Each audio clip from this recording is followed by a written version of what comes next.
Germany is spending billions rebuilding its military. But buried inside that rearmament effort is a problem festering for over a decade. The Puma infantry fighting vehicle, on paper, extraordinary. Heavy armor, 30mm autocannon, anti-tank missiles, advanced sensors, active protection, and some of the most sophisticated electronics ever put inside an IFV. In practice, infamous for something very different. In December 2022, 18 Pumas entered a training exercise ahead of Germany's NATO rapid reaction commitment. By the end, not a single one was operational. Germany fell back on the decades-old Marder instead. A vehicle designed to replace the Marder, replaced by the Marder. You genuinely cannot write that. Before we get into it, if you're finding value in these breakdowns, hitting like and subscribing to Reach Defense Media genuinely helps us keep putting this kind of coverage out. We'd really appreciate it. The Puma tried to solve almost every problem simultaneously. More protection, firepower, electronics, sensors, networking. Every additional capability adds complexity, and complexity becomes a nightmare keeping hundreds of vehicles operational in the field. Warning signs appeared as early as 2013 when Germany's defense minister refused acceptance over electronics and software problems. It entered service in 2015, but development never really stopped. Upgrades followed the 2022 disaster.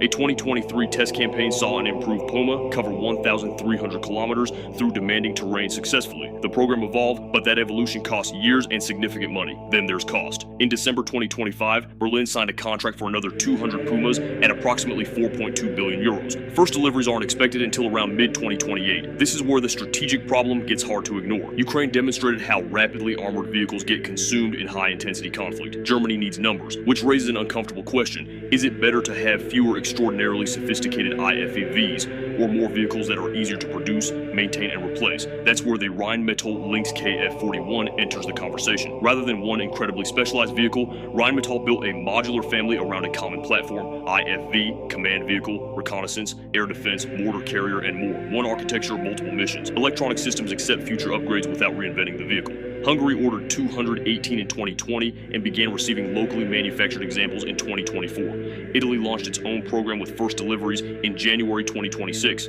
Switching from Puma to Lynx wholesale would create its own logistical nightmare. Training, spare parts, and years of sunk investment work against a clean break. The real question isn't whether Germany should scrap the Puma, it's whether making it the centerpiece of a rapidly expanding force is the right call. Expansion requires scale. Scale requires platforms that can be produced quickly, maintained reliably, and upgraded without constant reinvention. The Lynx was designed around that philosophy. The Puma was not. In a Europe preparing for a more dangerous security environment, quantity and adaptability may ultimately matter just as much as sophistication. Ensure you subscribe to Reach Defense Media for more content like this.